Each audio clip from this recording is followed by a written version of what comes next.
G'day guys, and welcome to Kel's Gone Bush, the podcast where I'm bringing you the craziest stories, characters and places from down under.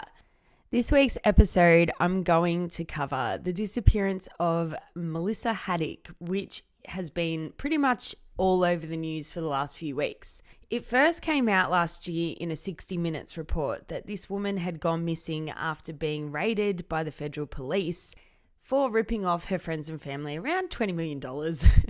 Which I guess, good time to go missing. However, the circumstances around how she went missing are just crazy, to be honest. There's so many theories out there.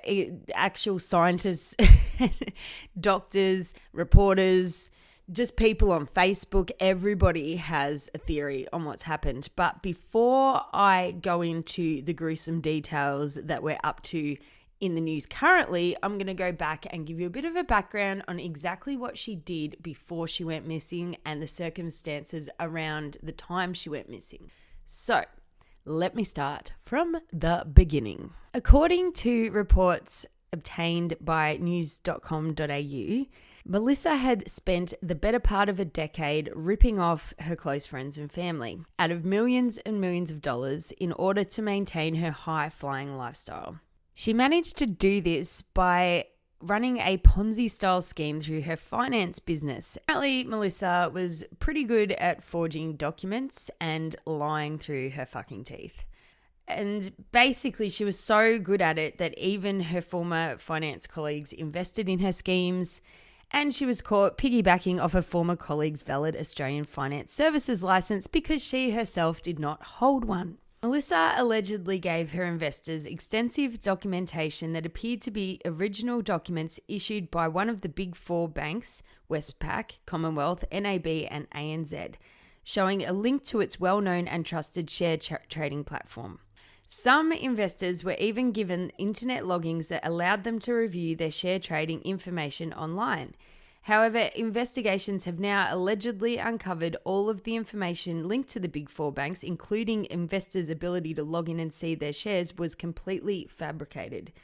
If this is how much work she put into ripping people off, imagine where she could have gone if she had to put this much work into actually being a success in her own right without, ripping off her friends and family and people that trusted her and were friends with her for over 20 years.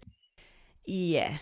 It just it blows my mind that somebody can have the skills to do this, but yet they just wouldn't think, maybe I'll just build a business and do it the right way, because she put so much effort into just defrauding these people. And I don't know where she thought this was going to end. But anyway, I'm getting ahead of myself, and my opinions are going to come later. I'm here to give you the facts.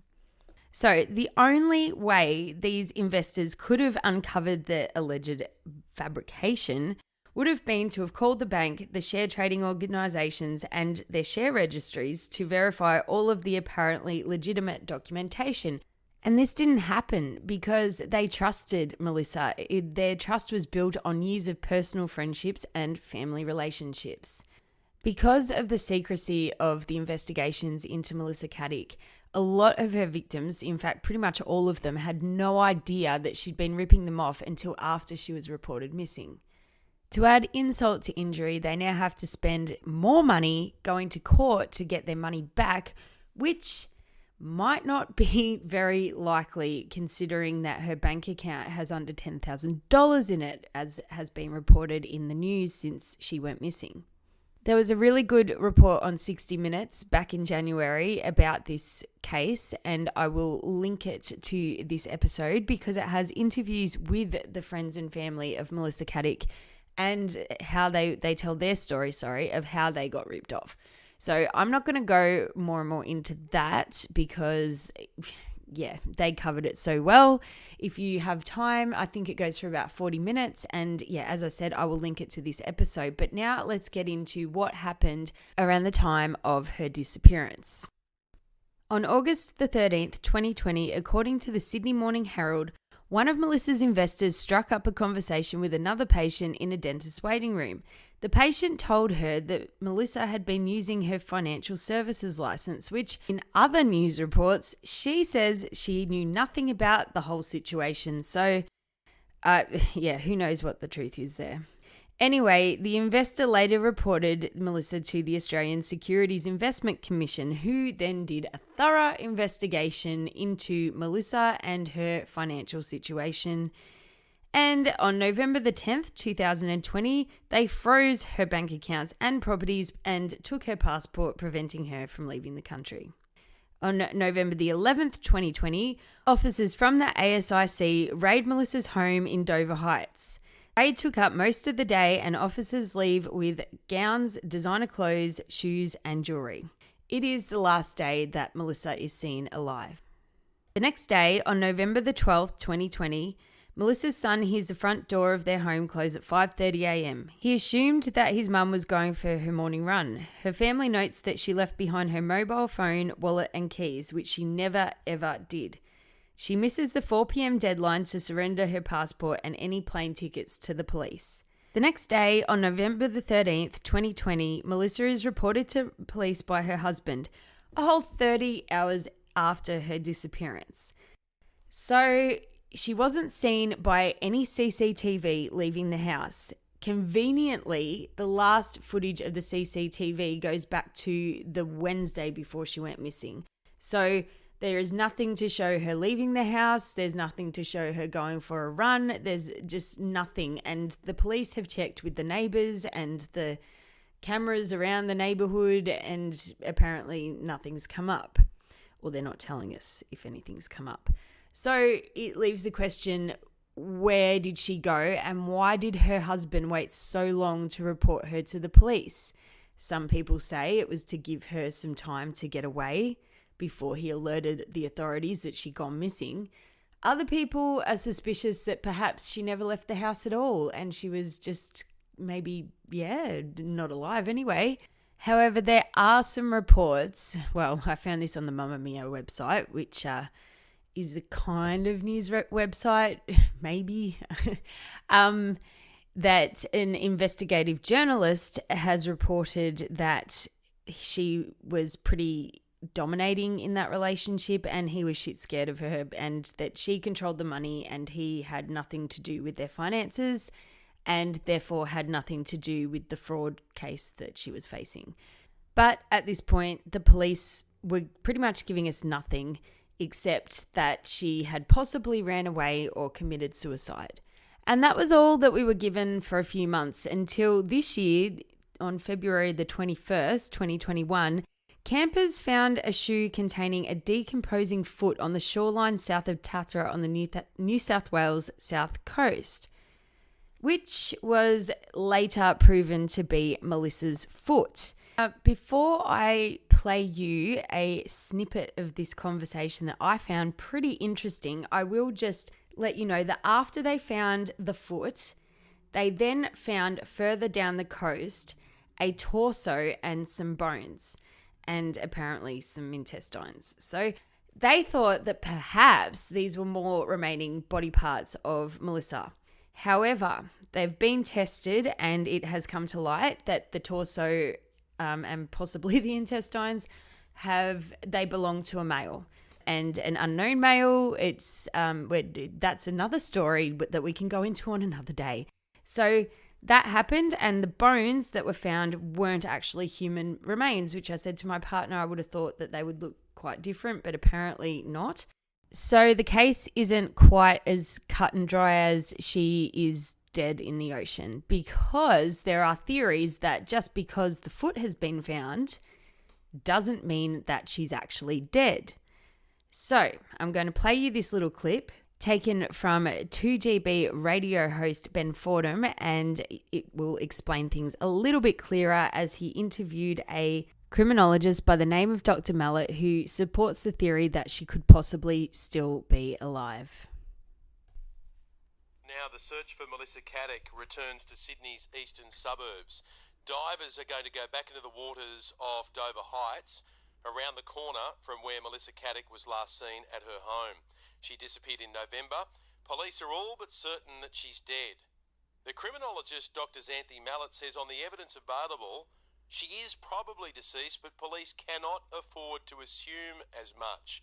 Dr. Xanthi Mallet, criminologist at the University of Newcastle, is on the line. Doctor, good morning to you. Good morning. You say they can't afford to presume that she's dead. Exactly. I mean, as you mentioned in the introduction, the likelihood is she is. You know, we have human remains. However, as you can live without a foot, we couldn't make that assumption. It's a bit like when you find a finger, you know. Possibly somebody is deceased, but however, they could still be alive, and the police have to work on the assumption that that is still an option. Police are a bit confused about the body parts spending 3 months in the ocean and then washing up 500 kilometres away. Yeah, I mean, it's possible. So we have a foot in a trainer, and we do know that trainers can travel quite a long way. They're very buoyant, very high rubber content. So that's not a particular surprise. What's more interesting is actually the condition of the trainer, which indicates it may not have been in that environment for that long. You've got question marks over whether or not she ended her own life? Mm-hmm.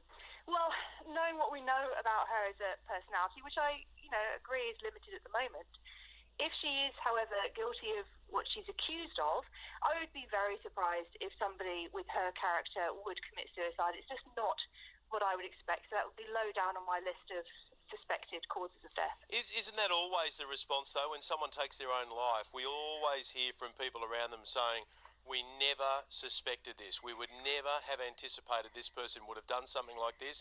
And in the case of Melissa Caddick, only days earlier, she had the Australian Federal Police raiding her property. There would have been mass embarrassment coming and shame because she knew she'd ripped off all of these people in her local community, her school community.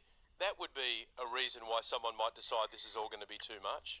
Well, for some personality types, sure. But when you look at the types of individuals who do defraud friends, family for very significant sums of money over a protracted period of time, they are of a certain personality. They don't feel remorse, they don't feel guilt, they don't feel shame. They are often quite narcissistic, so they will have a plan in place to get away with whatever crime they've committed, and they will not expect to be caught. So we may feel that kind of pressure had this happened to us, but different personality types react differently, and knowing what we know about Melissa Caddick, it's not what I would expect from her personality. Detectives are going to re-interview some people who knew Melissa Caddick over the next week or two. There's a chance here of foul play. Is that what you're suggesting, that police need to be open to the possibility that foul play was involved? Well, absolutely. Police have to be open to every possibility in a case like this until more information is available. So accidental death is a possibility, suicide is still a possibility until proven otherwise, as is foul play. So what the police won't do is work on an assumption. I know everyone is hypothesising about what may have happened. The police will also have their ideas, but they will not discount the other possibilities and favour one line of inquiry only, because that's just not good investigative strategy. We appreciate your time this morning, Xanthi. Thank you for joining us. And that pretty much explains where the investigation is at this point, or what the public knows. So we know that the human remains found, apart from her foot, did not belong to her. We know that the foot has been found, however, nothing else has washed up. So that leaves me with my opinions and the opinions of the general public, the Facebook commenters, the people that are writing these news articles. They're saying, as the lady said on the interview, that she could have just had her foot cut off, which is possible considering that she had like $20 million that she defrauded her investors, and her bank accounts only show around $6,000 according to several news reports. Her husband is saying that he only has like $1.60 in his account at this point. He apparently knew nothing about it, as I mentioned before. But this does leave the question, where is all the money? I know she spent a shitload on holidays, jewelry, her fancy house in Dover Heights, and her lifestyle, and all of the things that she'd become accustomed to. However, there is the theory that she used some of the money that she stole to pay a surgeon off to get rid of her foot, and that she faked her death and she's overseas somewhere. And I mean, this is possible, but I just think she had a 13-year-old son.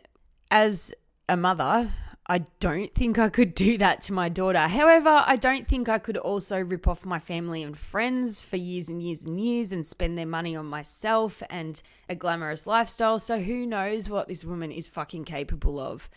The next theory is back to the husband, that he may have had something to do with it.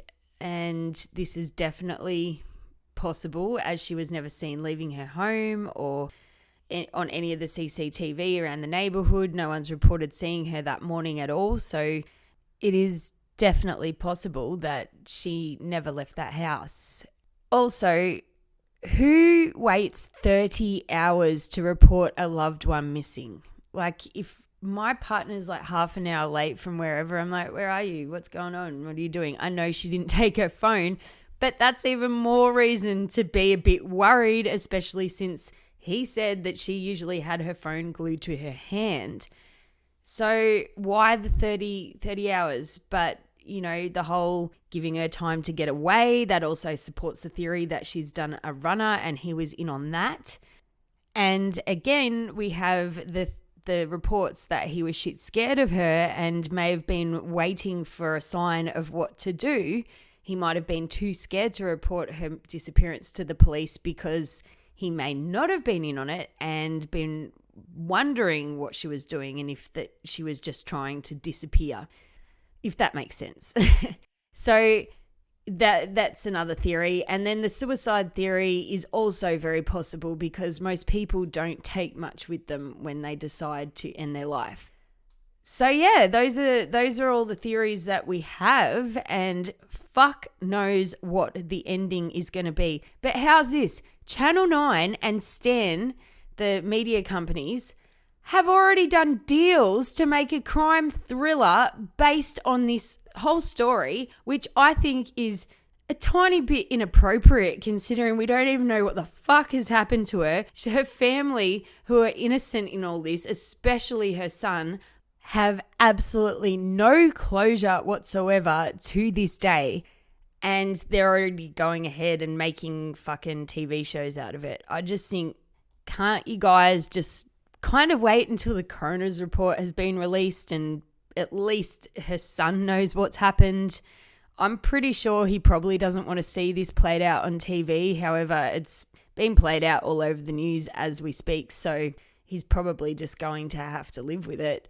Unfortunately for him, he's going to be the one that's suffering the most from his mother's actions. But yeah, to make a deal on this already without it even being concluded is just, blows my mind.